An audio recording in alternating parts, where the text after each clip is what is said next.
বৰপেটাত প্ৰাকৃতিক ফাকুৱা প্ৰস্তুত। শাক-পাচলিৰ দ্বাৰা ফাকুৱা প্ৰস্তুত কৰাত ব্যস্ত এতিয়া বৰপেটাৰ মহিলা। বিজ্ঞান প্ৰযুক্তিবিদ্যা আৰু পৰিৱেশ পৰিষদৰ দ্বাৰা অনুমোদিত তথা বৰপেটা সত্ৰ আৰু স্বচ্ছ বৰপেটা স্বচ্ছতাই সুন্দৰতাৰ সহযোগত দি গ্ৰীণ গ্লোৰ উদ্যোগত প্ৰাকৃতিক ফাকুৱা প্ৰস্তুতকৰণৰ প্ৰশিক্ষণ আৰু কৰ্মশালা অনুষ্ঠিত।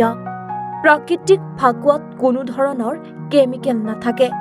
প্ৰাকৃতিক ফাকুৱা প্ৰস্তুত কৰিবলৈ প্ৰয়োজন বিট আৰু মাকৈ গুড়ি। দ্বিতীয়তে পুৰৈ শাকৰ গুটি আৰু মাকৈ গুড়ি। তৃতীয়টো হৈছে গাজৰ আৰু মাকৈ গুড়ি। চতুৰ্থটো হৈছে নাৰ্জী ফুলৰ পাহি আৰু মাকৈ গুড়ি। এনেকৈ প্ৰায়ে 10ৰ পৰা 15 বিধ ফাকুৱা মহিলাসকলে নিজ হাতেৰে তৈয়াৰ কৰি উলিয়াইছে। প্ৰাকৃতিক ফাকুৱা ব্যৱহাৰ কৰিলে দেহৰ ছালত কোনো ধৰণৰ ক্ষতি নহয়। ঘৰতে ফাকুৱা প্ৰস্তুত কৰি স্বাৱলম্বী হোৱাৰ লগতে আৰু আনকো স্বাৱলম্বী দেখুৱাবলৈ সক্ষম হৈছে বৰপেটাৰ এইসকল মহিলাই। সকলো অসমবাসীক মোৰ ফালৰ পৰা অশেষ ধন্যবাদ জনালো, শুভেচ্ছাও জনালো আগন্তুক দৌল উৎসৱৰ কাৰণে।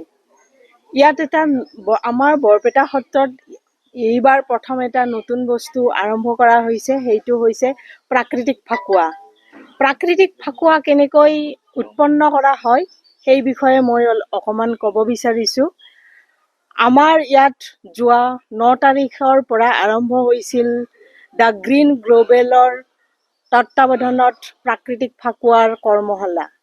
তাত শেষ হৈছে 15 তাৰিখে।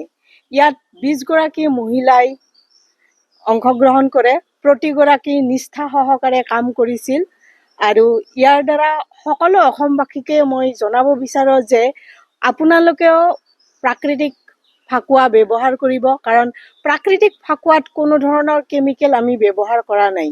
ইয়াত সম্পূৰ্ণ প্ৰাকৃতিক বস্তুৰে উৎপন্ন কৰা হৈছে। প্ৰথম হৈছে বিট আৰু মাকৈ গুড়ি, দ্বিতীয় হৈছে পুৰৈ শাকৰ গুটি আৰু মাকৈ গুড়ি, তৃতীয়টো কৰিছোঁ আমি গাজৰ আৰু মাকৈ গুড়ি, চতুৰ্থটো কৰিছোঁ নাৰ্জী ফুলৰ পাহি আৰু মাকৈ গুড়ি। এনেকৈ প্ৰায় আমি 10-15 বিধমান ফাকু আমি তৈয়াৰ কৰিছোঁ। ইয়াৰ দ্বাৰা কিন্তু আমাৰ কোনো ধৰণৰ ছালৰ অসুখ নাইবা কিছুমানৰ এলাৰ্জি আছে, ইয়াৰ পৰাও কিন্তু হাত সাৰিব পৰা যাব। বৰপেটাৰ পৰা ব্যুৰ চিফ কৌশিক দাসৰ ৰিপৰ্ট, এনি ভাৰত 24।